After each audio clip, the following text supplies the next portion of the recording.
I came to you with texture from acne scarring, hyperpigmentation, and volume loss in some areas. And then you recommended me the protocol we did. For you, it's like, well, what are the base needs? Let's build something around this. What about this laser? What about this laser? I don't know you. I don't know what your skin needs are. We're talking about a cocktail here. I empathize with the consumers because it is so driven by marketing. I can tell almost where somebody's going based off of what lasers they ask me about. Are you at a med spa? Are you at a dermatologist's office? I can tell by where the marketing is directed. There's still an obsession with filler and Sculptra. Why is fat so much better than those two options? Filler looks like, if we're talking about hyaluronic acid gel fillers, when I remove it, it's like wet floating sugar. And a lot of times I'm just getting in there, it's all over my instruments. And when it's put in the lips, does it travel or does it stay in the lips?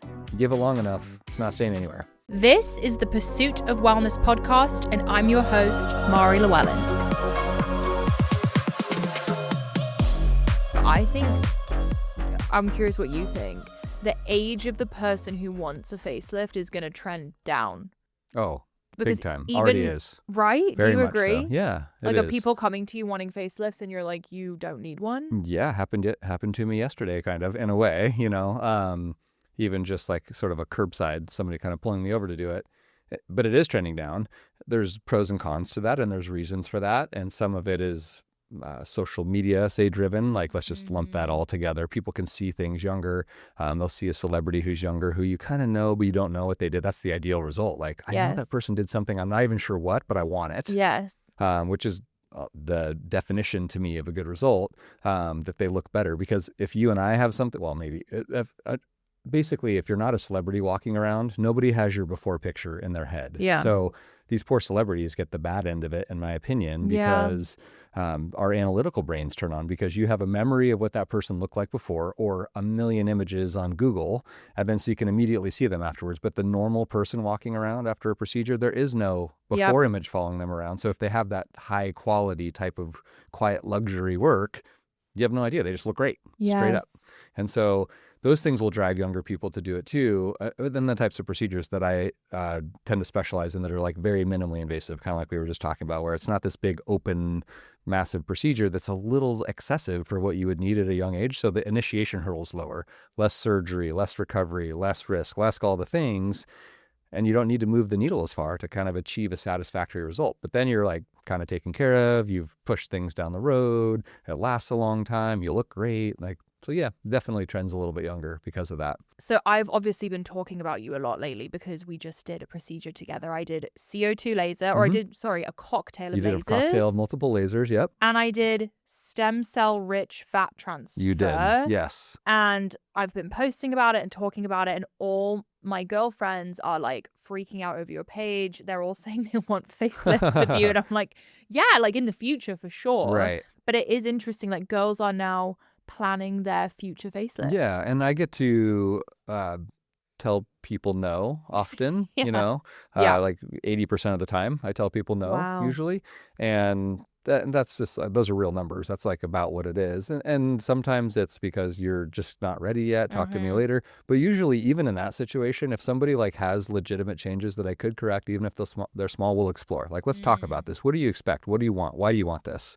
This gets almost into this like physical manifestation, spiritual part of things, but why are we doing this? Are we chasing some sort of an idol? Is this vanity, or is this like a little bit more core to you and your identity and your function as a person? Because great, let's explore those things. And anyway, so as we get into those, sometimes it's like, let's talk in a few years, or let's plan down the road, or if you're ready now, if this lines up for you. And having a low hurdle makes things a lot easier to even have those discussions now. Yeah. So for context, for anyone listening, we did a part 1 on this show. What was that, like 2 years ago? 2 years ago, yeah. And for anyone who may not know, can you just explain a little bit about yourself? Because you have a very unique approach to surgery, and I just love to explain to everyone. So I do facial plastic surgery. I came to that from a background in dermatology before I did my fellowship in the surgical part of things in facial plastics.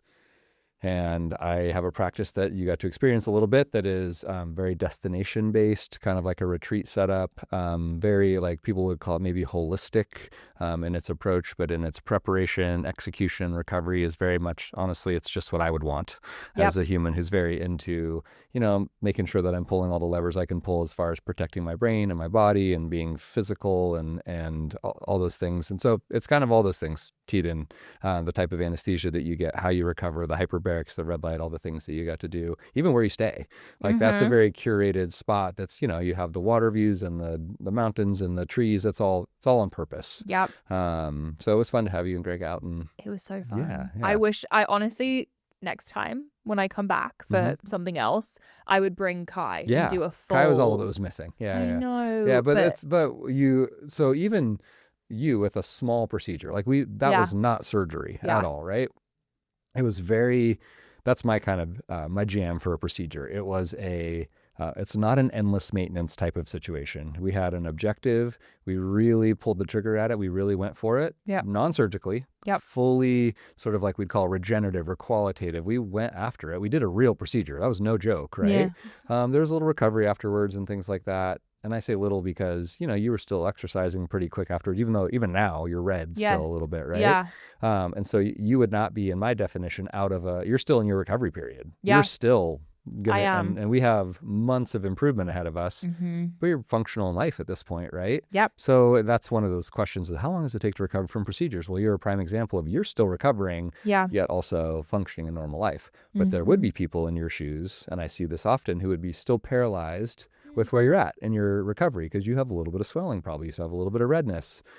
Things might feel tight, and for some people that can be to the point of like, I can't go out and do stuff yet. So it's variation from person to person. So is that because of the recovery protocol you think we followed? Well, so you fall into my like relatively steady group of people who you are literally doing everything you can in your real life to be as great as you can be. You're pulling all the levers, I would say, right? Health, eating, family, like you're driving at your craft. You're great at all those things.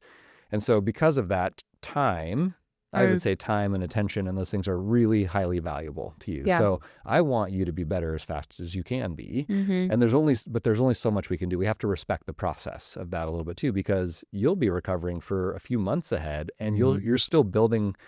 Any results that you have to now are the very superficial, metaphorically superficial ones. Like they're not, and literally actually, they're not, you haven't remodeled all the deep structure yet. That takes months, and it takes healing, and it takes redness and inflammation, and it's all kind of subtly happening under there, but that's the good stuff. We don't want to stop that. Yes. So, like respect and trust the process and enjoy sort of the results that we have along the way, but we're not there yet, so we don't want to stop that. We want to support it. And that's what the whole beginning is to like, the first part is real. You've got to go through the initial swelling, right? You have like a bloody face at the beginning, right?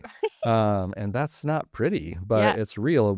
That has to happen. You also had a bloody face because you had stem cells on your face, and I used PRP. And so there's like some reasons for that that are all good. Everything has a reason. I don't know if you picked that up, but like literally everything has a reason that we do it. And but that's ultimately to get you here right now where we can be just a few weeks out, and if we didn't talk about this, nobody would know. I know, and I'm on camera. Everyone's been complimenting my skin, and I'm like, just wait, guys. Yeah, exactly. It gets better and better. And so that's the goal with like, every people, that would be a hurdle for me too. I can't dedicate that much downtime. So how do we do the thing we want, get the results, and then still function in life and minimize downtime without, while still respecting that we need some of it.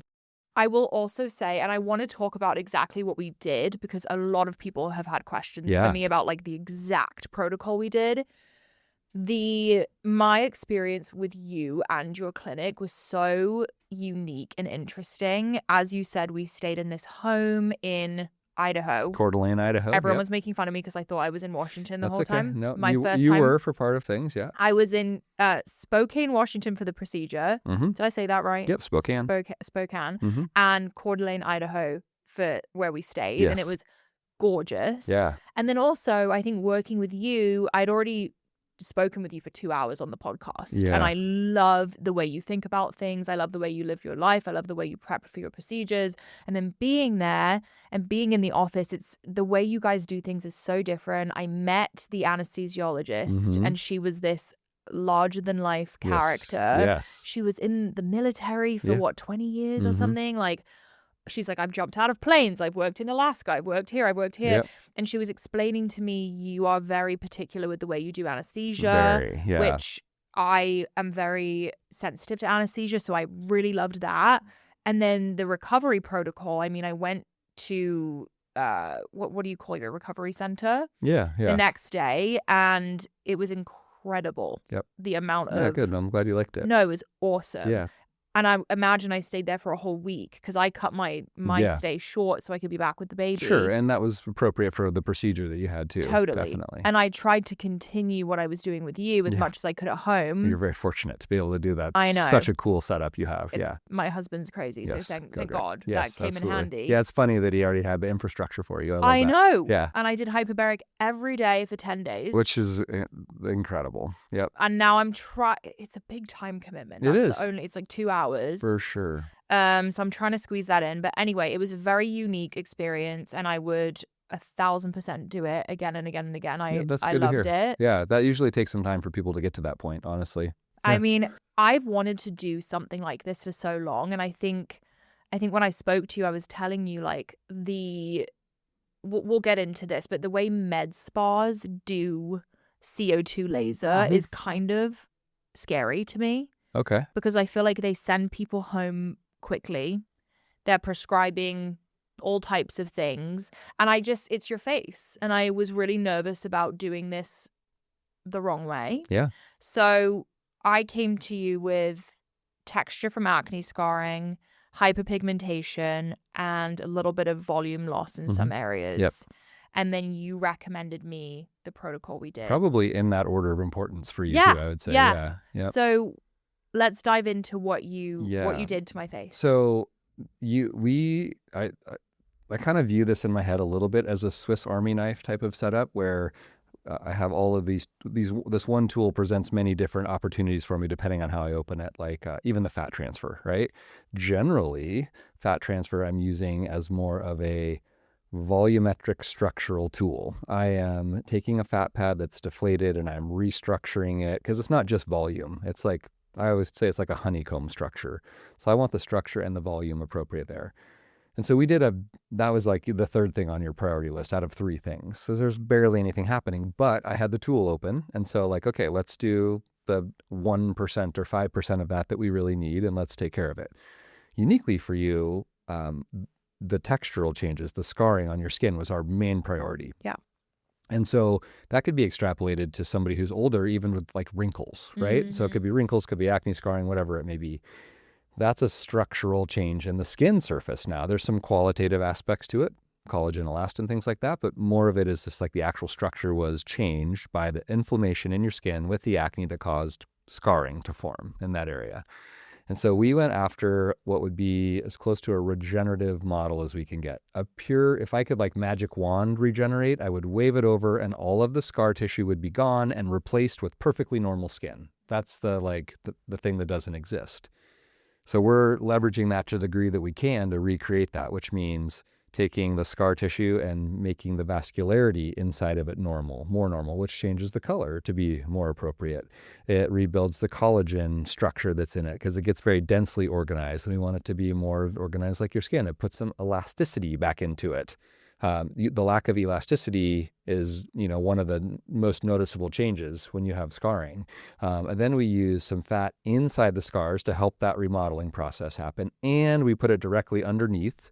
With my hands here, if you're not watching, I'm like doing all this hand movement, but like to support the the skin from directly below in the subcutaneous layer of fat. That's really important because as that fades, that's usually the first time that people really get bothered by their scars. They knew they had them, but when the structural support below and the subfloor starts going away basically and they start sinking in, they start to notice them more, even though the scars haven't actually changed, just the volumetric support structure has. So we also did some, it wasn't even volume, it was structural support. It's like, I say this, like putting a new foundation on your house. Yeah. Not sexy, highly functional. We did it under my eyes, I think, right? Yep, we did. And here. Mm-hmm. Did we do any here? Yeah, I went through kind of fat pad by fat pad and literally sort of assessed. And when I say the 1%, that's probably not an exaggeration for some of them. It was like, well, there's a very minuscule amount that we could do to get improvement here. So let's do that. And then some other areas we did a little, like more 5% arbitrary number, but like 5% under your eyes.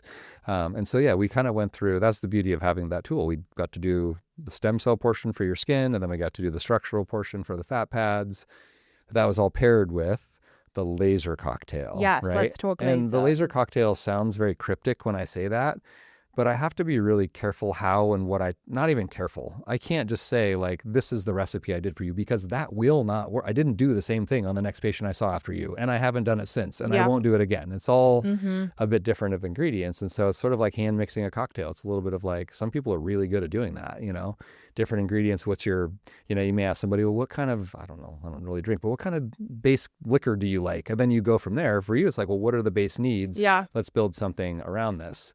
So we were targeting redness, pigment, and then, of course, the structural change. So that led me to use different lasers, including a couple of different CO2 lasers. Did I do ablative or fractional? So those are not mutually exclusive. You did ablative and fractional. Oh. All CO2s are by definition ablative. And if we want to get into the nerdy science of what happens. People keep asking me this question. Oh, yeah. I'm like, I don't know. Yeah. So they're ablative, and there's only a couple of ablative lasers that we use. Ablative means that when the laser hits its target in the skin, so our vocabulary word for that is a chromophore, the thing that it's targeting in the skin, there's a very specific wavelength of light that the chromophore absorbs. All lasers are one wavelength by definition. So your CO2 wavelength, 10,600 nanometers, hits chromophore, water, and it absorbs and it heats up so fast that it goes to over 100 degrees Celsius and it vaporizes. That is ablative. Two real lasers do that, but CO2 does it every time. Okay. So that's a key element there. The fractional part of it is an idea of like pixelating. So instead of like the grid, wiping out the entire surface, which you could take an ablative laser and just literally take the whole surface off, yours was pixelated in a pattern, sort of like aerating your lawn. That's a terrible / visible, sort of an analogy. You can see the grid on some You can people. see the grid a little bit sometimes, right? Yeah. Sort I of didn't that see it on me. Well, so I don't. We would say stamp. I would take a little bit more of an advanced technique to it, where I'm not just like stamp. I've been doing this a long time, so I don't stamp, because I think that there's cons to that personally. This gets very into the nuances of technique. Okay. So, but it's important. Let's just stop it. Well, I mean, it's just a micro nuance of understanding that you're getting different things with different people when you're choosing lasers, right? Yeah. Because I have certainly colleagues of mine who are very good who would stamp, and you would see that grid pattern. Okay. I just don't love that, right? And there's reasons. If you don't line it up exactly perfect to the 10th of a millimeter, then you either didn't treat or you overlapped, or got it. So I do a different technique. Anyway, but that's the pixelation, is that like fractional pattern. And so it gets very confusing because one of the brands of lasers is called Fraxel. But Fraxel has a bunch of different wavelengths in it. Like some of them are CO2s, but some of them aren't. So it's, again, the nomenclature is so confusing. And so in response to this episode, we will have hundreds of questions of, what about this device? And they'll list like literally one device. BBL, Moxie. Yes. Yeah. Right. And so those are all the rage right now. Well, when I can tell almost where somebody's going based off of what lasers they ask me about. Are you at a med spa? Are you at a dermatologist's office? Are you at a, fill in the blank? I can tell by where the marketing is directed. Yes. And so that it's futile to answer like, what about this laser? What about this laser? Because I don't know you. I don't know what your skin needs are. Yeah. We're talking about a cocktail here, right? Like, what's the right answer for you? But I empathize with the world and the consumers, because it is so confusing and driven by marketing, but that's not what it should be. Got it. You shouldn't get, and this, I think we may have even talked about this before, but the classic scenario is you go to the place on the corner. I'll bet there's places within a walking distance of here that we could go to, and miraculously, both you and I, if we went separately, would be perfect for what device or devices they have. Oh, you're the perfect candidate for Moxie, BBL, Halo, whatever it is. That's that's the same group. I guarantee that they would tell us that, whether it's proper or not, right? And so I never go by the brand of the device. I'm going by, what's the wavelength, what's the energy, what's the power, how densely, like that's the real way to do it. Like you had 2 different C02s for different purposes. One to go a little bit deeper down into the scars. It's a more narrow. So like around here where my scarring was really bad. Yeah, we did that. You even had one cheek that was different than the other. My right? left was exactly. worse. Yep. Yeah.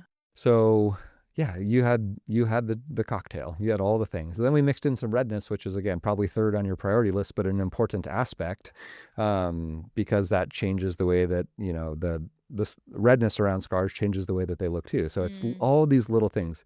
If it's raised, let's flatten it out. If it's flattened, let's raise it up. If it's red, let's make it less red. If it has no vascularity in it, let's add some vascularity. If it's brown, let's make it light. Yeah. There's little things we can try to do all along the way. So did we just use CO2 lasers or did we do any other lasers? We did 4, I think you had 4 different lasers in total that day. Yeah, some redness, some pigment, and then 2 different CO2s.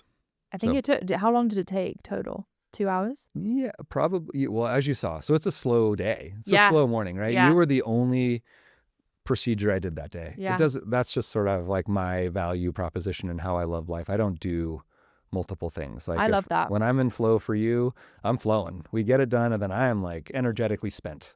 I'm not doing anything else that day. I feel like you are very focused on the task at hand. Heck yeah. And I feel like you almost have like a art to it. Like when you were drawing on my face and I mean, it was a very cool process, honestly, to see it. And I felt like I was in very good hands. Oh, good. And Thanks. I mean, you're the best, Yes. but I can imagine when someone's getting a facelift, they're like, that's a huge deal. Yeah, it's I mean, the drawing like you experienced to do a procedure like that is it might take me close to an hour to draw. Wow. It's a long thing because I'm making notes to myself. And that's what I was doing on you. I was drawing myself a map. Yeah. Because that's a lot of people when I'm drawing on the face, like, what are you drawing? Like I'm making 2 incisions this big. Why are we drawing for an hour? Yeah. I'm making a roadmap for myself. I'm revisualizing. I'm, like rehearsing the procedure. There's a bunch of things. I literally physically write myself notes sometimes, Amazing. Like it's kind of what you'd want. So I'm in flow, we do your procedure. It's a slow day. So the morning is like a lot of connection time for the most part because everybody's traveling to see me. And even though we knew each other, it's like, I at least need that connection time in the morning. Yeah. I have colleagues who are right into the OR. Their patient's asleep. They don't even see him that day. Wow. That's pretty typical. Like most people that have had surgery for anything, I don't know, go to the hospital, get your knee scoped or something, like you might see the surgeon before for a second. You definitely see the anesthesiologist for a second, but then you're kind of waiting for 3 hours, then you're magically wheeled off type of thing. That's not how this goes. Yeah. A lot of time together before. And so, but then even just like getting the fat and getting it processed, that's a slow process and I'm putting it under the red light. And so there's a lot that goes into it, but yeah, I'll bet we were working for 2 hours, but the whole process of, I'll bet it was 4 hours, 5 hours maybe. So we got the fat out of my thighs. Yes. Also, I think a big misconception when I say fat transfer, people think I got like my whole thigh. Oh, yeah, no. I would have to look back at the exact volume, but we took very little fat. Yes. Like we're not taking a lot of fat. No. Yeah. And can you repeat, you told me, selfishly, I'd love to hear this again. You told me about the quality of the fat. Yes. Can you explain what that means? Yeah. So this like idea of being a fat connoisseur, I love fat for the properties that it has. Yeah. It's a very important tool for me, which is really what that is, kind of saying. So when I harvest the fat, I am then taking what's in front of me and saying, okay, part of this I'm going to use, part of it I'm not. And I tell people that I'm controlling the number of stem cells that I get from you. And part of the way I'm controlling it is where I take it from. Like different areas of our body have a different density. And then also once I sort of like work with it and process it, then I can increase the density per volume that way. So I can control the number, the quantity. The quality is up to you, right? And you come in with that. And so that's why, you're an exception to this because you're and exceedingly young and healthy and all those great things. So you're going to have essentially, by definition, the highest quality stem cells I could get. But with an aging population, their stem cells are aging too. Yeah. And so I want to get them sort of teed up and have the best quality stem cells that I can get from them. So then if I get some arbitrary number, 1,000 stem cells, it's not that, it's millions, but they're the best 1,000 stem cells, like they're functioning the greatest they could ever get. So I take the fat from your thighs for you, and I have, I don't know, 20 to 40 cc's of fat, which is milliliters, same thing, and I'm processing it, and then I can immediately see, oh, this is like strong, healthy fat, or this fat's a little bit weak. I see a lot of dietary influence in that, which would argue for how sort of like our cellular membranes function. I think it's probably way too nuanced from a nutritional standpoint to go into those details, and a controversial topic when you start talking about what fats are getting implemented into our cell membranes. But I would just say there's a dietary link to it for sure, meaning that some fat cells are just more fragile, and I don't want those ones. I want things that are anti-fragile. I want this, and stem cells are by definition that. And so with you, it was like pure stem cells. So people that are mean to their fat, who are like fit and like testing their fat, often like metabolically putting it through, like we need fat, we have to have it to live. Fat's not a bad thing, it's a good thing. And I can tell when somebody sort of has their fat's been through some stressful situations, it's survived, and so it does really great in fat transfer, which is great because I don't have to take as much that way. Yes. Yeah, I can get a very high quantity with a very low harvest. And that was you. We spoke about this on the first interview, but I think it's worth mentioning again. I think there is this, like, I talk with my girlfriends and there's still an obsession with filler and Sculptra. Sure. Why is fat so much better than those two options? Well, I mean, so this is opinion driven, right? That's because they do different things. It's almost unfair to compare them directly, other than they're all applications to the face, that there's some overlap in the Venn diagram of what they're trying to do, right? And there's, I think, some behavioral patterns and some cognitive biases that go into this. Well, we didn't really get into this last time, but there's this avoidance behavioral pattern that happens. Avoidance coping is what it's technically called, and we feel that with every aspect of our life. This is not a cognitive bias. It's just a behavioral pattern that we all have. That's sort of like the big decision, like the thing you did, the big decision is uncomfortable, hard to make. So I'm going to choose the things that are easier decisions, which is like the perpetual maintenance model, right? That's the filler Sculptra type of model. And those have cognitive biases in them that are like the status quo bias. That's kind of what everybody does. Yeah. The presence bias. You can do it right now. It's easy to do.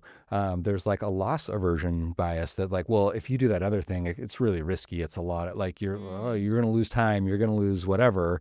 And so there's a bias there. And so there's a lot that just goes into how people think about those things. And that's what kind of keeps the areas alive. But if we go filler's not bad. I don't think it's bad. I just think it has a very narrow range of use where it's like good and intended to be, and it's used so broadly outside of that it's distorting. Okay. And we talked about that a lot. I think that's a really interesting topic. Yeah. And then Sculptra, okay, so let's do an extreme. So you have filler on this extreme. Then you have fat transfer on the other extreme, which I kind of made akin before to like restructuring the foundation. That's not sexy, right? That's not this like you are not experiencing immediate gratification. Right? A lot of people want immediate gratification. And so you're not getting that with fat. Fat takes time. It's great. It's a long play. If you have that sort of foresight and can commit to what you committed to, it's incredible because it has so many facets of things that it can help. And you made the long play. Yeah. Like there's no maintenance needed with that, basically. And then the biostimulators have been, Sculptras and Radiuses and things have been meant to fill this like, or at least like, I would say, positioned to fill the middle ground between the two. And I just will openly say, from a surgeon's lens, I don't love those products. They're not bad. They're not like you should never get them. That's not it at all. It's just, it depends on what your goals are and what you're trying to accomplish. But I see the changes that they make in the face, and they aren't changes that I would want in my face or my patient's face as far as like how they're affecting the tissue. Because the way they sell Sculptra is that it will build upon what's already there, correct? Yep. So they inject it in different planes of the face, and the Sculptra injectors we'll get into. It's injected incorrectly. And I just, there's maybe some truth to that, but there's also not. It just is, it's injected in the soft tissue of the face. And it creates an inflammatory foreign body reaction that lays down collagen, which is like, oh, great, I want more collagen in my face. But do you want collagen in the place between the glide plane of your fat pad and your muscle? Do you want collagen in your muscle? Like, where are we building collagen? And there's collagen in our fat pads in the like structural honeycomb. And that's what everybody's going to talk about. But I'll tell you, being in there, it's not where it's at. It's everywhere and places we Like don't the want it. Sculptra's going It's everywhere. everywhere. Yeah, yeah, yeah. What does it look like? Like, what does filler and Sculptra look like? Yeah, so fun. I have lots of I actually used to post a lot more images of this, but then Did I'd they get get my little blurred? hand slapped by the algorithm, and so I was like, that particular platform doesn't love those types of images, although my patients did. And so maybe I should do a second page that's just these sort of like intraoperative surgical images, but I used to post this a lot more. And filler looks like, if I'm talking about hyaluronic acid gel fillers, when I remove it surgically, which I do 90% of my procedures, it's a regular thing for me. The most common situation, it's like wet floating sugar. I'm just kind of scooping out this wet floating sugar that's kind of like a few pieces come out. At this point, I can identify what type of filler it is, seeing it on my instruments, right? Like a lot of times I'm just getting in there, it's all over my instruments. Wow. Sometimes it's like these tension-laden or these tension-filled pockets. And so I enter the pocket and it's literally gushing out at me. Oh. And those are dramatic but more rare situations, but they're not infrequent. They happen still. Those would be very common in like the lower eyelid mid-facial area. It's just begging to be, kind of let out. Yep. That's usually when filler was placed more recently. You can get a sense of that. It hasn't diffused around or migrated or moved or whatever you want to call it to the other planes as much. And then I think the most eye-opening of them is when the filler, because filler causes an inflammatory reaction, which we can't really argue that. We know that it does. And sometimes it gets encapsulated like a breast implant would. And so it's like literally got a covering on it. And I'll scoop out this little like BB, slightly larger usually, of, it has a clearish capsule around it, kind of whitish clear. And I'll take a scalpel and cut into the capsule and pinch it and filler comes out. Wow. And in those situations, it's sort of like, well, no wonder you can't dissolve this. Yes. Your body walled it off. And so it's because filler is challenging to dissolve. So that's what hyaluronic acids look like. And then Sculptras and Radiesses and things like that. Those ones give me more nightmares. Really? Because it just glues tissue planes together. And sometimes I've seen some of these like literally look like concrete. Like, I'm like, did this person inject concrete? Oh no, they had one of these other types. Yeah. And then sometimes I'll find like little white BBs, like little fibrotic nodules. Yeah. That was a very classic thing with Sculptra that honestly doesn't happen as much anymore. That you could feel them, and now you can't feel them as much, but I'll still see them kind of like mini versions of them under the skin, or I'll just see an area. I mean, I at this point could picture every aspect of a face and know exactly what a beautiful young face or like untouched face looks like, and then I'll see like streaks of like almost like scar tissue through it or things glued together. And anyway, that's what filler looks like in the face. It's a deep dive into all the different, it looks different ways in different people. And when it's put in the lips, does it travel or does it stay in the lips? It does travel through the lips. When you're putting it in the lips are actually interestingly a place where a lot of people get filler first. Yeah. Because I would say filler in the lips is more augmenting than it is rejuvenating. It would be like filler in the lips is like getting a breast implant, right? Just making your lips bigger. It's not usually like, oh, they shrunk with aging and I want to make them bigger. Like you'll hear that a lot, but that's not exactly how it goes, right? And so you put the volume in there, and the volume is not like, it's not in an implant like a breast implant thing. It has a border around it. This does not. And so you're putting it in a muscle. Our lips have some fat in them, they do, but they don't actually have that much fat. There's a lot more muscle and submucosa and some salivary glands in them and things like that. And so you're putting it in a place that isn't meant to receive that much volume. So you're putting it in a muscle, and then guess what happens when you, like if you were to put a blob of filler in my bicep and I flex my bicep 1,000 times, you don't think that it's not going to be in the same place. Yeah. It's going to move through there. And so that's the same thing it does in our lips, which is why a lot of people think like, I got it and it was gone in like 2 weeks. Usually, either you were really swollen and you interpreted the swelling as the volume from your filler, or it is just, the filler is definitely not gone. It's maybe just moved away from the borders of which it was placed. And the injectors will say, that's poor placement, that's poor placement, that's poor placement. And there is some truth to that, for sure. But give it long enough, it's not staying anywhere. Okay. Even with perfect placement, it's not staying there. I feel like it's become a little bit less of a trend. It has, Maybe for I'm sure. wrong. But when I lived in LA 3 years ago, it was such a big thing in LA. The girls were going every 3-6 months to get more, and I fell into that trap. Yeah. I haven't had it done maybe in 3 years, and it is still... Yeah, you still have volume from it. Yes. Yeah, and I would call that like this example, when I think of that it's hard. It's like, dang, but that's like Hanlon's razor, this idea, this like thought paradigm around nobody was doing that to be malicious, in my opinion. They were doing it because that's what they truly believed to be the right way to do it at the time. Yep. Over time, you start to challenge a revenue model, essentially, of like coming back every 6 or 12 months. And that's where then there's some like, some bias in there, inherently. And I have bias the other way too, because I get paid to do surgery. So like, let's acknowledge that right up front. And that's why I try not to be absolutist. Like, I do not think everybody should have surgery. I do not think that by any means. I also don't think everybody should have lip filler.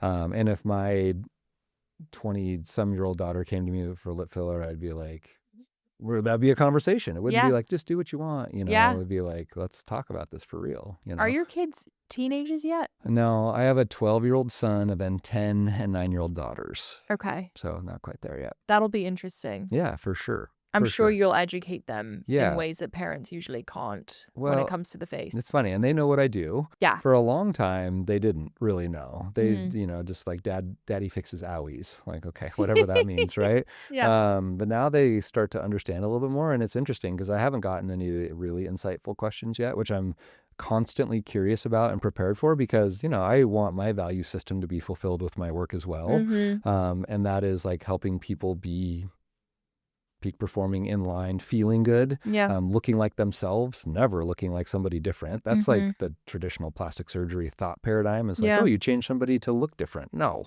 I do the opposite of that. I make people look like themselves. And a lot of times the most common thing I hear is like, I just like see myself in the mirror again. It's like, yes, that's the win. The best. That's the dream. Yeah. And that can happen at any age, really, Your, if you guys are listening, go check out Dr. Chesnut's page, because you just see some beautiful rejuvenations on there. Like, there's one I have in mind, a beautiful woman with gray hair, and you just made her look so thank you. And you would have no idea. Right. Like, there's a look, and to people who have had obvious facelifts, and these people do not have a look to them at all. There is a look, and you're exactly right. And you can't put your finger on it, but you know it when you see it. I love that phrase. When I was like really swollen post laser, I almost was like, I kind of look like a middle-aged person that got like a crazy facelift. Do you know what I mean? Yeah, well, I mean, because you had that tightness and swelling everywhere. Yeah, that swelling. Yeah. But like, it just never goes away for some people. Well, yeah, that's the tightness. It's the tightness in the wrong places that makes a bad facelift, like spottable. Okay. And there's a few telltale signs that when you see them, you kind of know forever. Yeah. Like, oh, that person, like I talked about that sweeping deformity of the lower face when it's tighter, the ear pulling down, and those are kind of linked together. And I thought when I first saw you, I was like, dang, she looks like a teenager. Yeah. No, I heard that too. Yeah. Someone told me I look like Kai. Yeah. Yeah. Well, okay, so that's an extreme teenager, the other way, but you look like the teenage version of yourself. Yeah. Which is interesting because it just speaks to like how that, kind of tautness and things. Yeah, it was kind of amazing. And I always I think because I wanted this done for so long, I was fully ready to look crazy. And it's being ready is different for everybody, right? Like, kind of getting over that initiation hurdle. I love hearing that. Yeah. It didn't faze me. I was like out and about, got on a plane. Yeah. But you probably could empathize and understand how for some people that would be mentally paralyzing. Totally. Right. Totally. Because they're not actually ready. Yes. They want this is human nature, right? You want the benefit without kind of going through the process to get there. Yeah, you have to be willing to feel a little insane for 2 or 3 weeks. Totally. And my job, an area that I really work on is trying to decouple as much of that as I can. So we got to go through the process, but let's make that less friction to get to the end goal. And I try to be very respectful of that, because there's ways that we could I could have had you looking incredible in 2 days if I would have given you a bunch of steroids and stuff like that. And that's a really common phenomenon post-surgery, post-procedure, post-laser, like, oh, steroids, because it stops all the inflammation, just stops it. But like a blanket. Why? At the cost, though, is our long-term results. This is a different mindset that I carry to it. Like, I worked out hard this morning. I'm good. I want to be sore. Like that's a sign of what's building. I could take a steroid and block that inflammatory response and not be sore, but I also wouldn't build new muscle, right? Interesting. And so it's the same after these procedures. Like, we kind of have to have. That's why I say it's all about supporting the healing versus stopping it. It's a comfort crisis. Like, I could get you through the comfort crisis and just knock it out, but not a good result on the other end. I had, because I was posting content, I had some people say like, how are you okay with looking this crazy? And my response, I made a video response on TikTok, and I was like, if you have had acne for as long as I had acne and felt the way I felt with my scarring, this is nothing for me. Yeah. Like, for me, this is so worth it, because the scarring and the acne stole my confidence for so long that for me, this is beyond worth it. Yeah. You know? And it's so interesting because, you know, like, that's just people who cannot empathize. Yeah. Right? Yeah. And so those are people that are like, okay, well, it's not for you. Clearly it's not for you. Let's not do this. That would be one of my 80% no's. Yeah. Right there, you know. I thought it was really interesting that because we talked about this before too, like, what's Kai going to do? Yeah. Right? No, he laughed at me. Did I tell you that? Yeah. He laughed in my face. Which I think is like, okay, because if I'm a parent too, like, I had a laser right after you, which was ironic, right? But that's the same story. My kids are way older, so I don't have the same thing, but like, my kids will remember. Kai won't. Yeah. But you get babies, and this is like my love of the nerdy neuroanatomy of how our brains interpret faces, which is a very special process. Yeah. Kai has this. He sees you light up his brain recognition area for faces, and then he gets all these beautiful rewards and bonding and memories, and it's a wonderful process. But he recognizes identity and even beauty. Babies will linger on beautiful faces for longer. Like, we know that to be true. And so I was a little curious too, like, okay, what's going to happen? Because is it going to interrupt his identity response to you? Which it did not. No. And so he went right into his like cooing, you know, like, and so I think that's really fascinating. Maybe that's also why I was less mentally affected by it, because he still was just in love with me, and it just felt normal. Yeah. He kind of went, hit. And then that's so funny. I know. Yeah, like, is that a real laugh? Is there legitimate humor in that for him? Maybe he thinks I look funny. Yeah. I was like, are you terrified of me? Yeah. What's going on? Like a character or something? Yeah. Like a... Yeah, because you were you were in the throes of it when you saw him. It wasn't like, well, let's get through the worst. You were kind of, I would almost say, in the worst. Yeah, it got worse. The first day was actually less swollen. Yep. It was the next day that it was really like my eyes were swollen shut. Oh yeah. Like, not shut, but you know. Yeah, like slits. C02 laser has become a much more recognizable term. Yeah, for sure. And it's much more popular online, and people have questions about it. Yeah. For people listening who are interested in it, who is a good candidate for C02? Yeah. Well, it's a broad application depending on, again, back to the Swiss Army knife analogy, it's a broad application depending on what your goals are. And it's funny, I got asked this recently too, is CO2 laser new? And I'm like, oh my gosh, CO2 laser has so much history behind it. To say that it has the most of any laser may not be exactly true, but when we come to medical applications, it would be hard to find one that's got more history. It was originally used as a surgical tool, like in the operating, because you can cut skin with it. Oh, wow. And then it kind of got its first application in aesthetics. And then technology advanced to be fractional. So instead of like taking the whole lawn surface off, you were aerating the lawn. So it's had all these advances. And it's funny to see it in the world of, you know, like I trained at a laser mecca at UCLA, where, you know, people are like afraid of, oh, it's a big ablative laser, a big bad wolf type of thing. And so all of these, like, you know, I was in where all the lasers are popping up every day, all the brands. We have like literally hallways full of dead, dying, and aging lasers. And it just is how it is, you know, new technology all the time.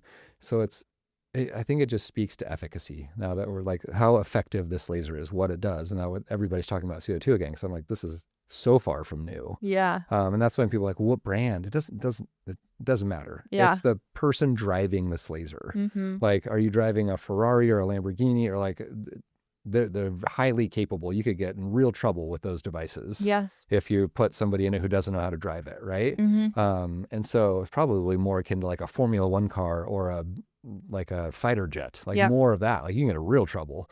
And so, you know, good, like, and this is with my capacity with it, you can give me somebody in their 20s, 30s, 40s, 50s, 60s, and I can make it a good treatment for them, you know, depending. And even in my career, the lasers have become so much more adaptable and capable. They're all CO2s, but now I can adjust the densities and the powers and we call it the fluences, which is the energy that it's putting out, and how big the spot is that's hitting your skin, and how deep. I can control these things so directly that, I could give you a CO2 that you have 2 hours of downtime. It's not going to do anything, and that's what a lot of these lasers do is like you go to the place that's like, well, we're going to do a series of 3 and you get like the little red slap, like you got slapped in the face and you're like, I think it did something. And, this is not that. So to do that with the CO2 would not be CO2. Let's just call it in that, like, it's not the definitive maintenance device. It's the one you're going to do every 5, 7, 10 years, whatever it is. Like I would be a great example. I'm older than you.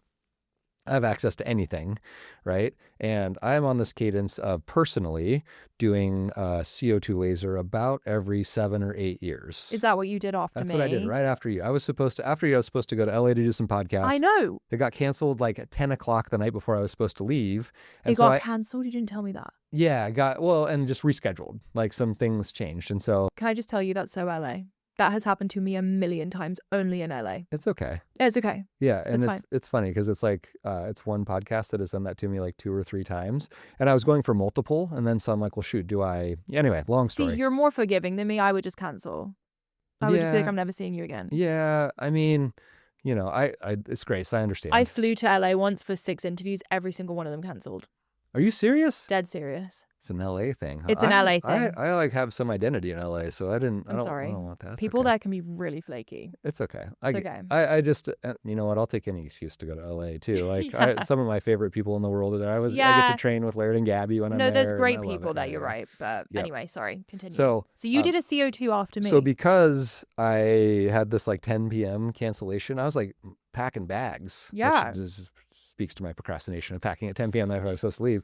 I wasn't even finished, and I got this like sort of rearrangement, and thankfully we just so I had some extra time at home. I was supposed to be gone, and I reached out to my associate, and I was like, hey, do you want to, I'm due. I knew I'd been due, and I knew that I had this trip coming up, and so I've been trying to like find a time to do it, and so boom, I did it like literally right after you. Well, you're looking really good. Thanks. Yeah.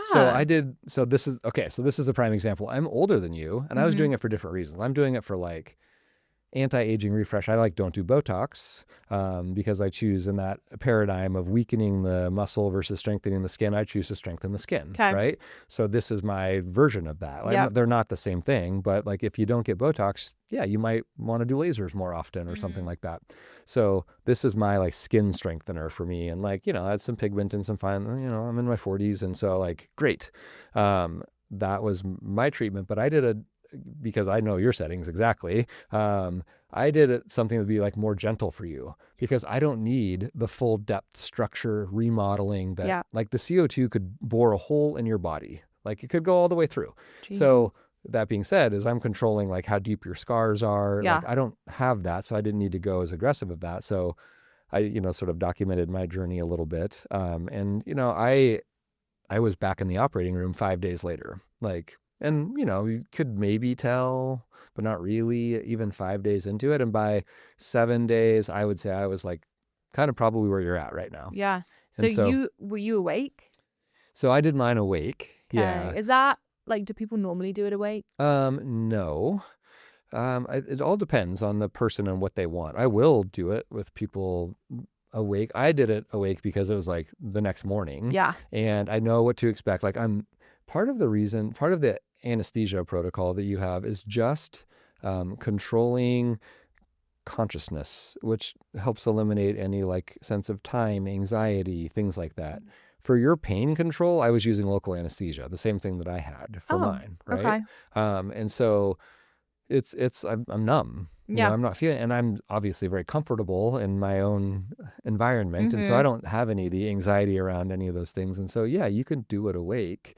But it just like, what are we trying to accomplish? That's why I love my anesthesia protocol, is because the penalty of kind of going to sleep, like you were asleep, right? This is a really common question. It's like, so with that, am I awake? Like you're not awake. Like for your intents and purposes, you went to sleep and you woke up when it was over. Right. No recollection. Yeah. No, that's kind of what happened. You're you're out. You're not talking. You're not. People are like, well, did I say anything? No, you're not saying anything. You're asleep. Yeah. And then, so I did it with just like local anesthesia. I didn't know no topical. Like if you're getting topical anesthesia for a laser, either you're going to be really uncomfortable and miserable, or it's not going to do much. And I hear that with like these microneedling, radiofrequency microneedling treatments all the time. It's probably because the person that is doing your treatment may not know how to do nerve blocks. Yeah. Which should be a yellow flag. Yeah. Because if you're getting a real treatment, like a robust real treatment, like you probably need to be like fully numb for that, not topical numbing. I did I think I told you this, but I did AviClear. Did you ever hear about that laser? Mm-hmm. I did this AviClear laser which claimed to heal acne, and I had to do 3 sessions, and it was the most painful thing I've ever done in my life, like screaming pain. With topical numbing and still. Yeah, topical numbing, holding onto the table. By the 3rd session, they ended up getting me a prescription for like some narcotic of some kind, right. and it did absolutely nothing. Yeah, isn't that ironic? Because my protocol for anesthesia is completely opioid free, completely benzodiazepine free. Yep. And but people are under anesthesia, so they're like, oh, anesthesia. But if you go do the version of it that's terribly painful, they're going to give you a benzodiazepine and a narcotic orally. So it's like you're getting the thing that we don't want you to have, for this like mini treatment. I don't know. There's just some irony in there to me a little bit. So when someone's like shopping for lasers, as you mentioned, like they're usually throwing out brand names. So confusing. Like what should they do? Like what about their skin makes them a laser candidate? Well, I mean, to some degree, if you have any aging changes or structural changes to your skin, you're a candidate for laser. That's not like a one good candidate, right? Okay. Like literally, this is a little bit of like, we have to, take this for what it is from the hyperbole, but show me anybody who's over, 30, and I could do something to make them better with a laser or something. Maybe not really. Show me somebody over 40. I can make big changes, and it gets more and more important from there. And so, but it's unique, you are different, like I said, than somebody else. Like you are different than me. And we had the same lasers, kind of, at least a couple of them, but for completely different purposes, right? So it's not even like, this makes it muddier, right? Yeah. Because it's not even, well, what laser are you choosing? It's like, well, lasers at what settings for what purposes? So you end up don't ever go for a laser. Don't go for a fill in the blank brand name laser. Like I'm doing BBL, I'm doing Moxie. Don't do those. Okay. Why? If that happens to be the right one for you, great. Okay. But don't go because they have that laser. Like my friend had a Moxie and it was incredible. My friend had a brand name Y and it was incredible. Like that doesn't mean it's incredible. Even if you have relatively similar situations, like that doesn't mean it's incredible for you. You and I have totally different situations. We use the same laser with very good effects for different purposes, right? So choose the person who's driving it. Yeah. And I think I've said this before. We might have talked about this on our last podcast. Choose the person who's driving it very carefully. Yep. Very carefully. And then let them do their thing. Okay. Which might be more than one laser, especially if you're in your 40s. Like trust them. Yeah. And also be like, which lasers do you have that you're not using on me? That's like nobody asked that question, because if the answer is none, well, either you're getting a bunch of lasers or they just don't have anything, right? Because those machines, I'm assuming, are very expensive. Oh, yeah. They're very expensive. And, the point of that is it shouldn't be that you're just getting what they have. Yes. You should be getting the thing that's for you. I mean, maybe the stars align and you happen to be the actual perfect candidate for the one device they have. But I can imagine it would be really hard to even know that. Yeah, I mean, of course. we're not professionals going into these. And then I would question if the person who's doing it even really knows that too. Yeah. So they might be trained because they get usually one day of training on the device that they buy from the company. Company comes in, spends a day with you, teaches you how to use this thing. And when they're teaching me, it's a different story. I'm often teaching them back, and that's not a bad thing at all. It's just like, like this is, I've got a lot of experience and know a lot about lasers. I was, deep into fellowship training. My associate who did my laser, before he did fellowship with me, did the laser fellowship at Harvard, which is where every device comes out of. It's like the Wellman Institute for Photomedicine. Like anything that comes out goes through there. It's their brainchild. Is your associate who people can book with as well? Yeah, they could book with me. What was his name? His name is Ryan Kelm. Okay, Kelm. Ryan Kelm. So either you, or if you're busy, Ryan Yeah, Kelm. he's going to be at a different price point than I am, Yep. and obviously he has training with me directly in all the surgical things, but he also has this very cool like only like 1 or 2 people a year in our entire world and industry get to do that fellowship. So he just thinks about it differently, which is why I chose him. I'm like, oh, clearly you're my guy, Yes. to do this to me. So did you bring him to Washington? Yeah, I did. Because it's such a unique, like, it's just, it's so crazy to me what you've built there. It's amazing. Thank you. And by the time this comes out, actually, because we're like on the preface of this is like, well, I'll be all in Coeur d'Alene. Yep. So yeah, I know we talked about that a little bit. So, and Coeur d'Alene and Spokane are right next to each other, but it's exciting. Yeah. It's like, really special. It's a cool little, it's, again, this is what I would want, so the infrastructure is all built around like, this is what I would want if I was going somewhere, and it's like, a very unique yeah situation. Like I've never seen anything like it before. I think it's amazing. Thanks. Let's talk about the recovery. Yeah. I want to make sure I hit everything. Okay, perfect. Let's do it. We did hyperbaric. We did IV. We did red light. We did ion. What was that? The pulsed electromagnetic frequencies. Oh my gosh, that was hard for me. Oh, it was? Yeah. Oh, I don't know how why. come? Why? I felt like I was having a seizure. Your little contractions, right? Yeah, it was crazy. Yep. Maybe because I'm not used to it.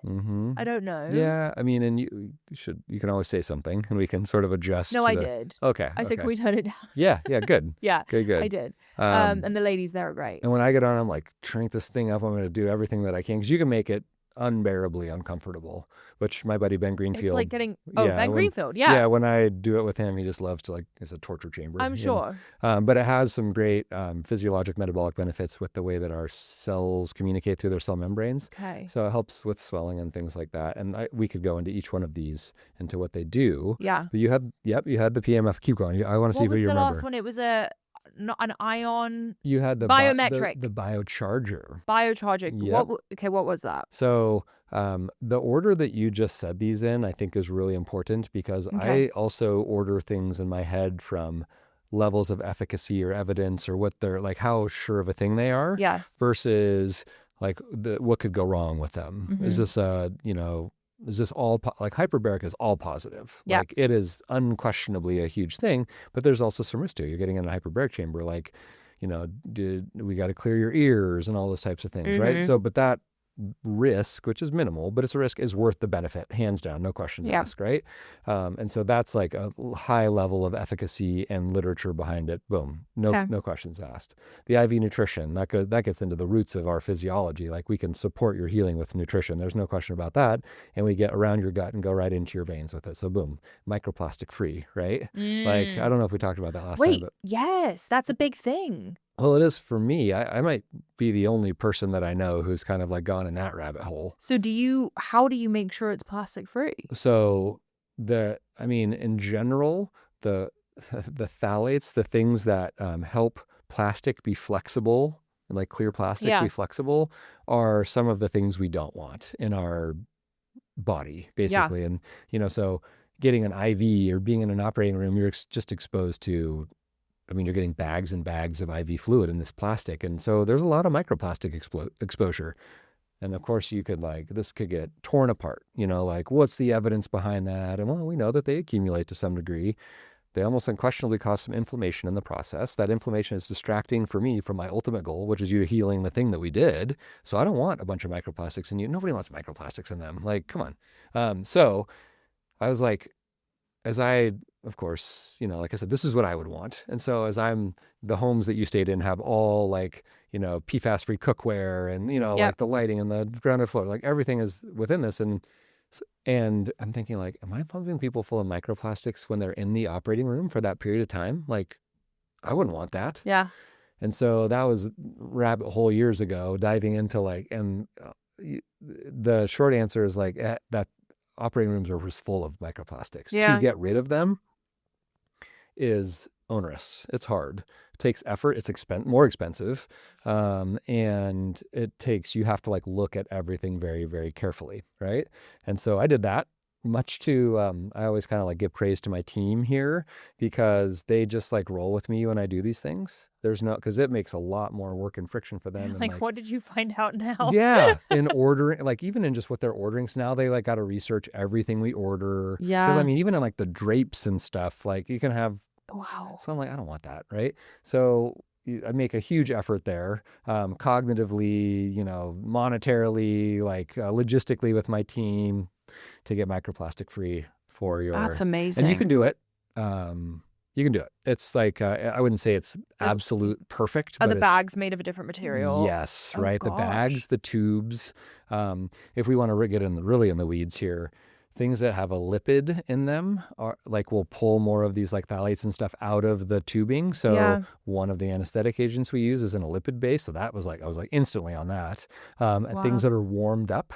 So like when you warm IV fluids before we put them in people, of course, that just makes more, energy. It's just, kinetic energy in the molecules. So they'll pull more out of the plastic that way. And so I'm like, so we're giving people lipids, they're getting heated. Well, so I was just like, I gotta do this in a way that I'm comfortable. I can't. This is one of the luxuries of my life, honestly, is that I am not I own my everything. Yeah. The team, like the anesthesiologist that you met who, they're handpicked. Like they're on board. Tell. Yeah, they're on board. And so I don't have to ask anybody. I can be like, I'm changing everything I'm changing everything to pink tomorrow. That's gonna happen, right? And so So your IV nutrition, microplastic free that you got, very dialed in, had amino acids, it had had obviously vitamins and some specific micronutrients. It had a little NAD, had glutathione, which you got immediately after your procedure as well. I did some magnesium first and some glutathione last. The magnesium keeps the anesthetic dose down. I knew you were sensitive. You had mentioned that. Glutathione helps the metabolism right away. Anyway, and then, your PEMF, you had, red light. Red light would have fallen in this like category of evidence that was lower, but honestly, it's like skyrocketing in its evidence now.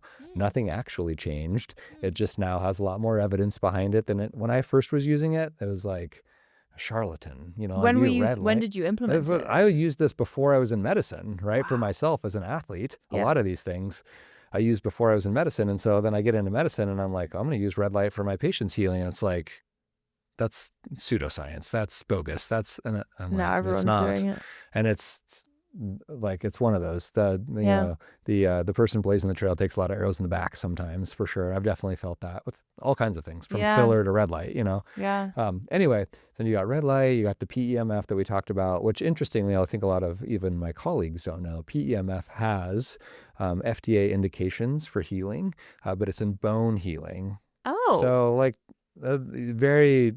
You can extrapolate that to what we're doing with soft tissue healing. And there is evidence in the plastic surgery literature of improved healing with PEMF. So it has evidence behind it, right? But it kind of falls in this like lower evidence category, but also basically no chance of hurting other than it was uncomfortable when you were first on it, right? So that's okay. That's a downside, really. You don't want to be uncomfortable in your recovery more than you have to be. And then you get into kind of that other room that you were in where I had the biocharger, and I have this thing called a NanoV that blows like structured water that helps protein folding, which has some evidence and has no evidence in surgical healing directly. Okay. Right? So I have to say that out loud. Yeah. Like no evidence in surgical healing directly, but it has evidence in sports performance and recovery. A similar process of recovery. Yeah. It is literally breathing something that's blown over your face. So neutral to a likely positive.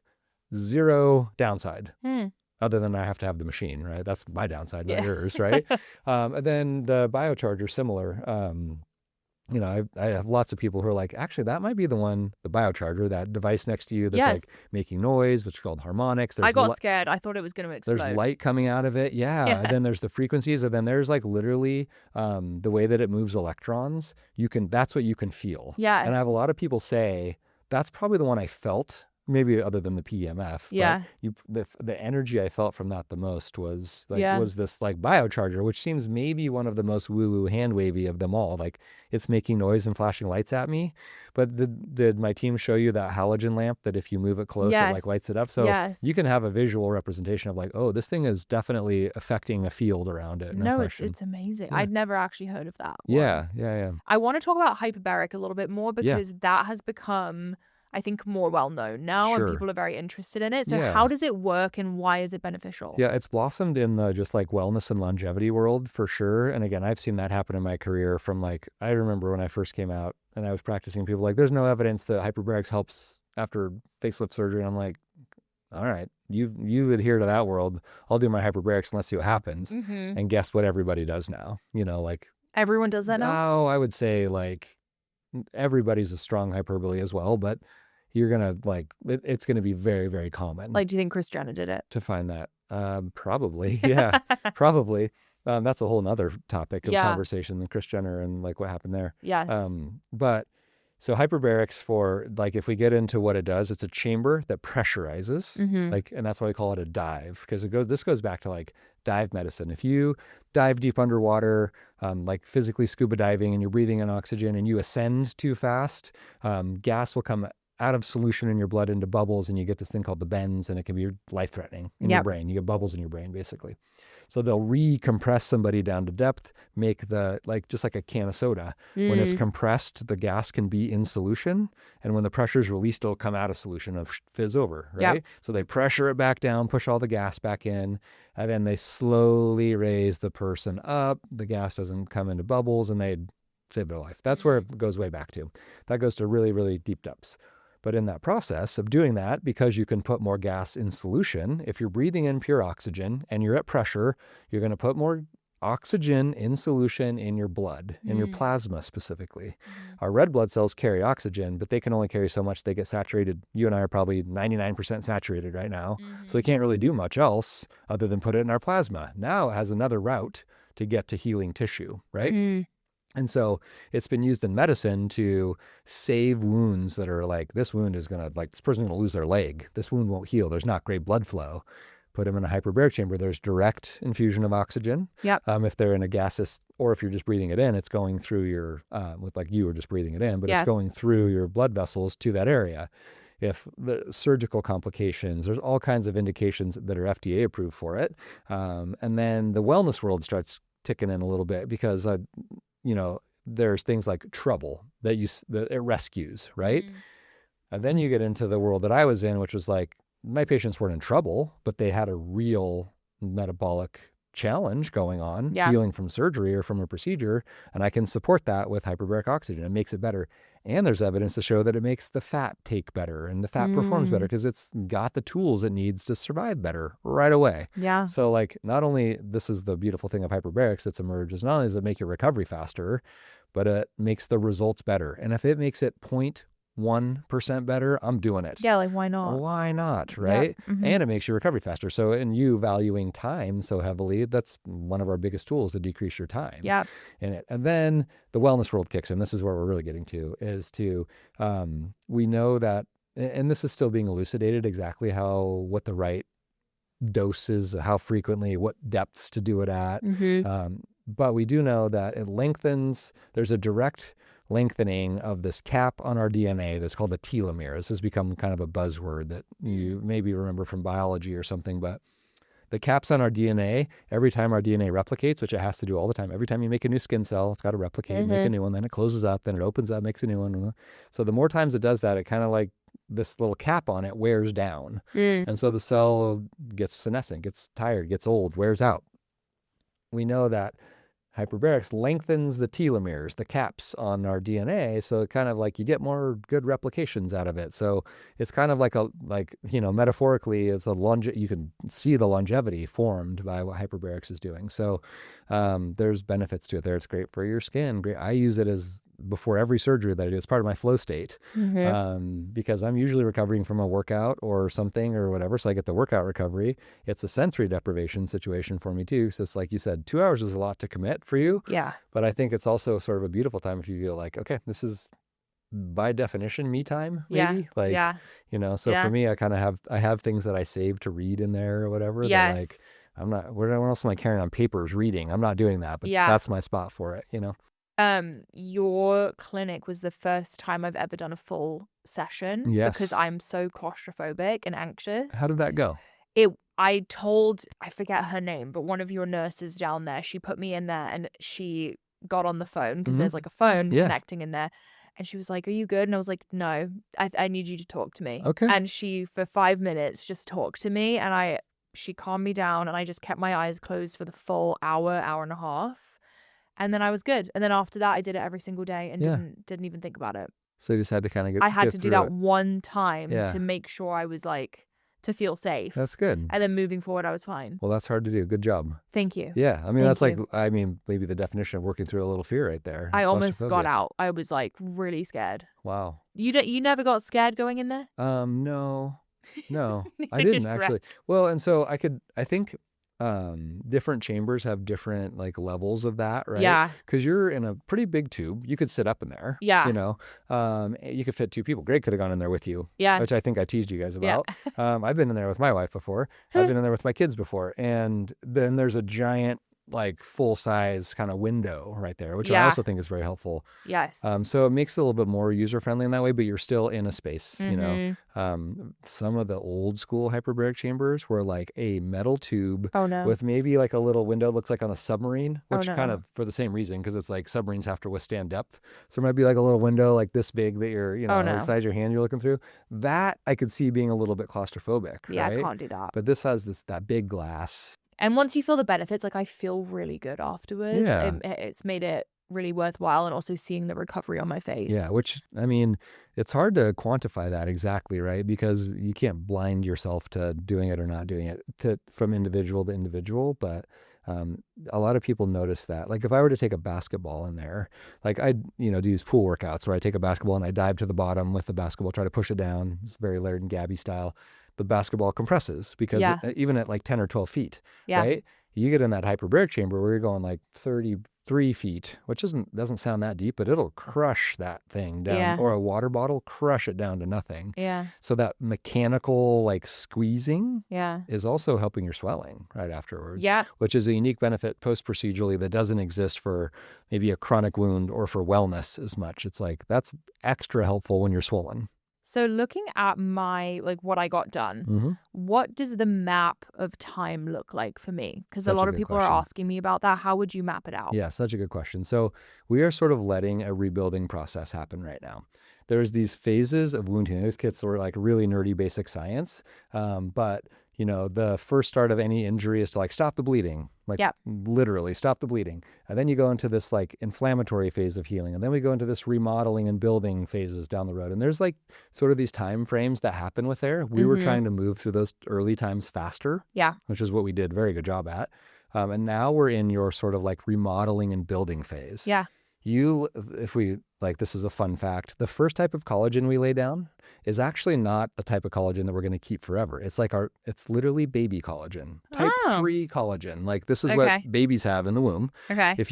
This is a fun fact, if you do surgery on a baby in a womb, like in utero, which they can do, when that baby's born, they will have no scar. No evidence that the surgery was done. Oh my God, that's crazy. Because there's a bunch of, and this is like one of the studies in plastic surgery is figuring out why that happens. How can we mimic that? Yes. Right? Which is, it's multifactorial and complex. So we don't have like a magic wand for it yet. But when we first lay down new collagen, which is where you're at right now, you lay down this type 3 collagen, the baby, like get the job done, make a scaffold, basically like, you know, plug the hole, you know, save the ship.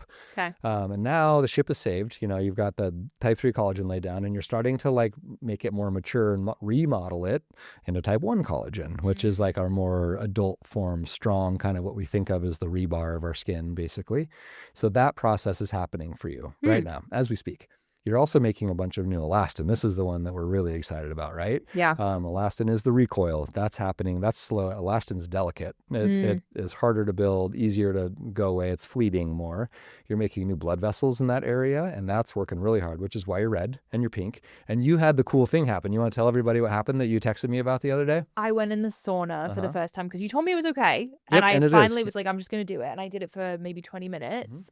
And I came out and I had little red dots under my eye. And I sent Dr. Chesnut a picture and I was like, am I dying? Yeah. And he was like, no, my blood vessels are more delicate right now. So what happened exactly? So those are called, the medical word for them is petechia, which is like little dots of like red blood cells that got out of your blood vessels, basically. would be like the idea of a bruise, but on a microscopic level, basically, right? Instead of like one big injury that let it out, they kind of like just escaped, because your blood vessels are active. They're like the ones that were already there are open, and they're like open for business. They're letting all the nutrients flow through them. You're making new ones at the same time that's feeding the process that's happening, and the walls aren't as strong. When you put stress on them, which I think this is a beautiful example of that. Sauna is a stress, right? It's a hormetic stress. It's meant to be that. That's what makes it good for us. Just like exercise is a hormetic stress. And I say exercise strategically because that's what most people text me about afterwards is I exercise for the first time, relatively vigorously. I got to zone 3 or zone 4, and now I have like dots.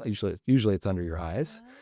Or my very fun yogi patients will be like, I did my first inversion since the procedure. Like a full headstand. Yeah, like a headstand, standing on their head, and they get them from that because they're putting extra gravitational, hydrostatic pressure on their blood vessels, and it pops the little red blood cells. I thought that I like rubbed my eyes or something. And that could be it too. And honestly, it could be, but that's not like what happened is very normal when you have like another little stress. And maybe you rubbed them well. They were dilated from being in the sauna. It could be one of those, but it happens. Yeah. The other fun thing that's coming down the road for you is this phenomenon called recall redness. Okay. Recall redness is, like I said, all those highways are wide open right now.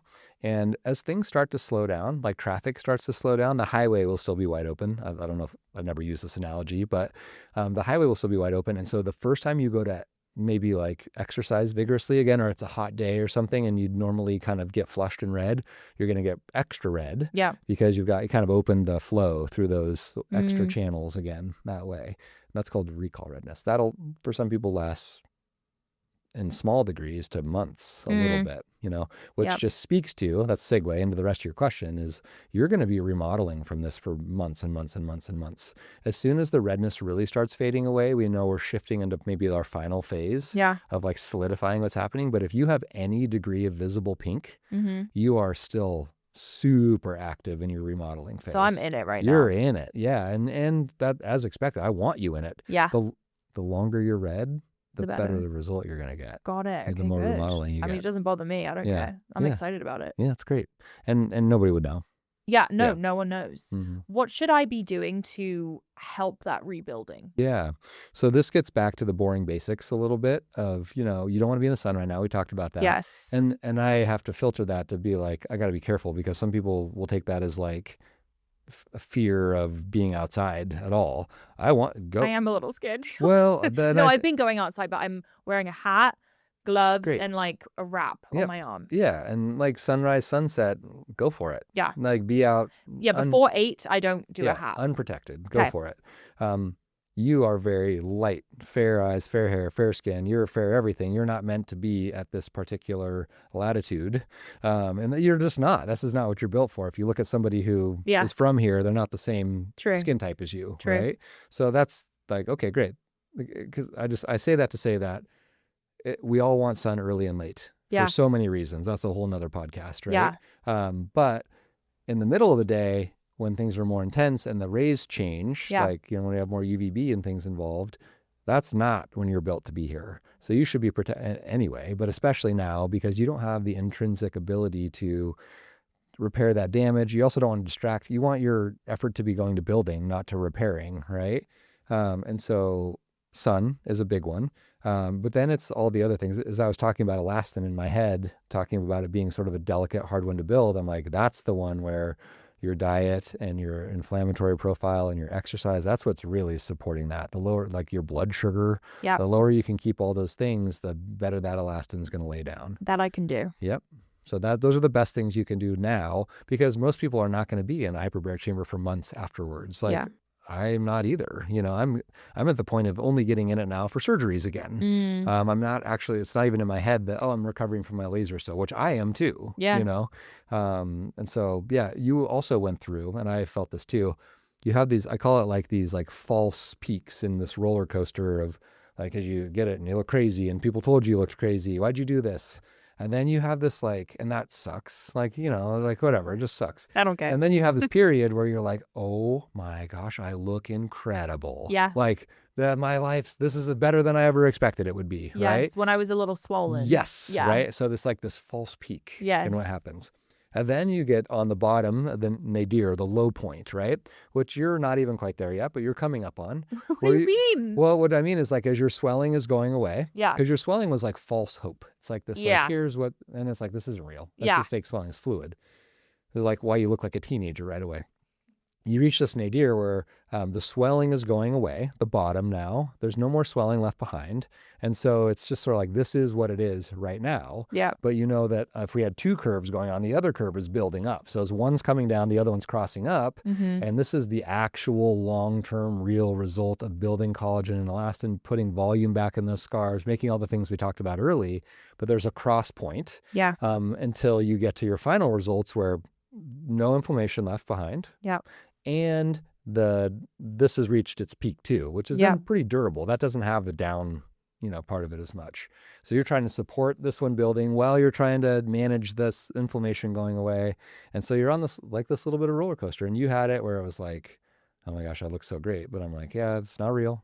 I didn't want to burst your bubble, but you're getting into the low point right now. I would say like right now it's probably about as least effect as we'll ever see. Wow. Okay. By the next time we see each other, it'll have rebuilt up. It's just that makes me feel good. It's less immediate gratification, and it's more like it's the long game thing we talked about at the beginning.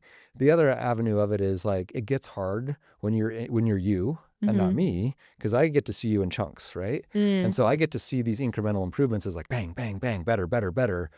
You're looking in the mirror on average once a day, maybe. I have no idea, and so. You have like a much slower shift of this, like what's happening than I do. I get to see the beautiful chunks. Yeah. And that makes it hard. Yeah. And then this is where we really test the thing we talked about before, which is what are your pre-expectations? Like, what are we really shooting for? Because this is where people get to like, well, for a second, I had no acne scars. And we know that's not going to be the case in the end. We're going for degrees of improvement. And we're going to, obviously, when I say you're at the low point, you already have results right now. So great. We're already winning. Yeah. So now it just turns into like, how much of a win is it? Like, where's our end result going to settle down? And I wouldn't even judge that for probably a year. Yeah. But in 3 to 6 months, you have a really good picture. But like, if we really want to get granular with it, and if I were to say like, if we were to biopsy your skin every month, which we're not going to do, but if we did that, we would see changes happening in volume of collagen and volume of elastin, maybe for more than a year, closer to 18 months. Which is amazing. And not to like tie it back to fitness necessarily, but I think part of the reason I'm mentally like able to handle it and I'm okay with it is because I've done it before in different settings. Right. Like losing 90 pounds took me a year plus. Right. And it wasn't easy. And it wasn't easy. And I've done that before, but it was so worth it. So I know this will be so worth it for me. And I'm so excited. Yeah. And when I talk to people who have I have a friend who's done C02 I think not many times, maybe twice. And I was speaking to her. She was like, just wait. It gets better and better and better. So I am excited for that. Yeah, that's a great testament to what you have to look forward to. But yeah, it's a long game. People that work out definitely, and most of my patients at this point, selection bias, are like very fit and used to that sort of like what you describe of like, yeah, work hard, it sucks. I go through the recovery, which also isn't great. And then I like what happens at the end. Yes. It makes people like so much more resilient. It's a mindset thing for sure. Very I mean, much. I just also cut my hair very short and I'm like, I know that this will be good for it in the long run. I'm in that era of my life right now, Yeah. So I'm down for it. The long game era. I meant to ask you this just personally. When do I start using normal skincare again? I'm not there yet, right? Yeah, so it depends what normal skincare is for you. If there's a lot of active ingredients involved, like let's say a retinol or something like that. No, I never used just mandelic acid. Okay, yeah. So active ingredient. Yeah. I usually have people kind of tailor in slowly to that. Okay. Because your skin barrier, like the actual like brick and mortar part of it, which is pretty accurate because it's like a lipid and a protein together that make the brick and mortar. As that heals, you'll be able to tolerate the active ingredient better again. Okay. But that brick and mortar healing doesn't really finish until the inflammation starts calming down more.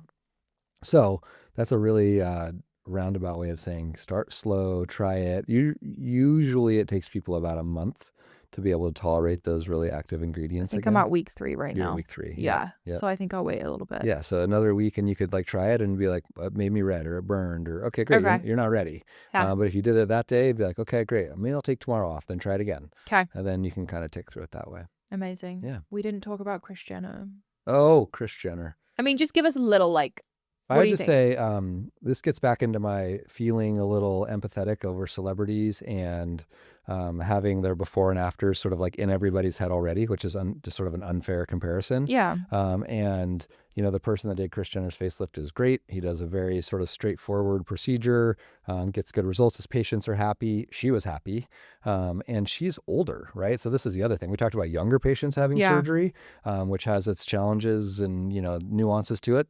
Older patients have nuances too. It's their tissue quality is not as good. Their fat pads aren't as strong. Their skin isn't as strong. It's harder to make. That's one of the benefits of doing things young is that anybody could have made Kris Jenner look better if she had done it when she was 40 than if she does it when she's in her 70s. Like it's not going to. Is that her first one? It's not going to be. I don't believe so. Okay. It's not going to be the same end result of those. And then you have that. Like, was it her first one? Was it not her first one? That adds, you know, complexities into it.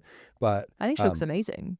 Right. And if you see her in real life versus the released photo, it looks more realistic. Like, yeah, she looks great. Yeah. She legitimately looks great. Yeah. But she also doesn't look like the airbrushed version of the first images you saw. And so in our world, in this little microscopic, narrow, deep hole that I'm in of like facial plastic surgery, oculoplastic surgery, plastic surgery, my dermatology into like, there's a lot of heat and critique thrown at like, oh, she's mad about it. And that is by haters, basically jealous people who are more focused on others than them. This isn't me. This is him. You know, this is Dr. Levine who, you know, did her procedure and, you know, he did a great job. And then she went on and said, I'm not mad. On Chloe's show. Right. But it just goes to show that like, you know, I really respect my colleagues who are focused on themselves and our field and them getting better and sharing that and, you know, to be critical of somebody else's and to do so in a false way where you're claiming that she's unhappy, which is like super unfair to Kris Jenner. Like makes my heart hurt for her a little bit because like sucks. Like somebody's putting words in your mouth and leveraging you for their own agenda because they're jealous of the guy who did her procedure. Like totally. It's a little bit human. And plastic surgeons are really hard about that, you know, because if you're not the one who did her facelift, like you're not getting the attention and like, oh, that hurts your ego or whatever a little bit. So I'm on the other end of that all the time too, you know. Really? Oh yeah. Yeah, for sure. That's crazy. That's what I said, the arrows in the back idea. I would be very hesitant to work with someone who builds their career on, you know, hating on other people. Yeah, that would I mean, everybody knows that's a red flag. Red flag. You know, it's a red flag. Like focus on yourself. If you got critiques of other people based off of, in our world, it can even get down to like the nitty gritty of what your training pathway was. Like, oh, you did ear, nose, and throat and went into facial, seriously, and went into facial plastic surgery instead of like, well, I did general surgery and plastic. And I'm like, okay. Wow. Or you did derm or you did ophthalmology or whatever. It really boils down to just like, at some point, the proof's in the pudding a little bit. Like look at the results and see what you see. And anyway, so that's my, I guess, odd Kris Jenner rant a little bit of just like, it makes my heart hurt for her. I'm sure she's a very lovely person. I don't know her. She seems amazing. Her surgeon's, I'm sure, a very lovely person. I don't know him as well either. Another famous celebrity just had a procedure with one of my best friends in the field, and it's a great procedure. She was a challenging situation with a lot of previous filler and surgeries, and he was critiqued for her. And then it's like, what is happening here? Yeah. You know, so anyway, it's you know what, if you're doing something well, I think there's always going to be feedback. For sure. Yep. Yeah. I used to get a lot of hate on this show, but a lot of love at the about same time. What are you getting hate about? Just controversial topics. Yeah. You know, things come up and people get mad. Yeah. Anyway. Yes, here we go. Dr. Chesnut, thank you so much for coming on for part 2. Thank you for doing my face. Yes, absolutely. I'm so excited. Thank you for trusting me. Oh. Well, and I say that that is not like a pleasantry. That is like something that is never lost on me when I see a patient. It's like it's a trust both ways, to be honest, especially with surgery a little bit more. Yeah. Because I know what I can create.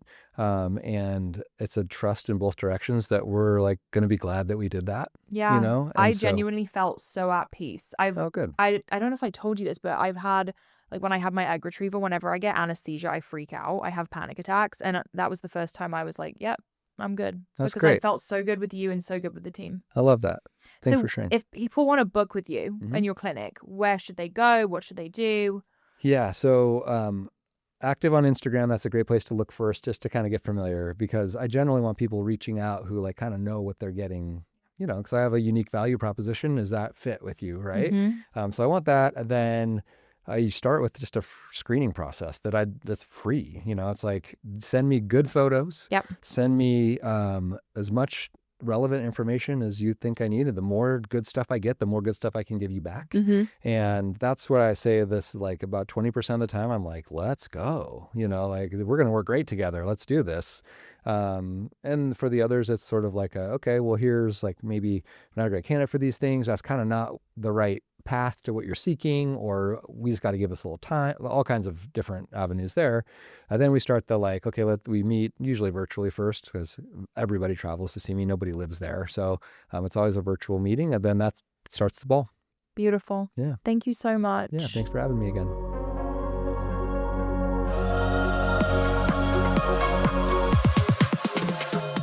Thank you for joining us on the Pursuit of Wellness podcast. To support this show, please rate and review and share with your loved ones. If you want to be reminded of new episodes, click the subscribe button on your preferred podcast or video player. You can sign up for my newsletter to receive my favorites at marilewellyn.com. It will be linked in the show notes. This podcast is a Pursuit Network production. Love you, pal girls and pal boys. I will see you next time. The content of this show is for educational and informational purposes only. It is not a substitute for individual medical and mental health advice and does not constitute a provider-patient relationship. As always, talk to your doctor or health team.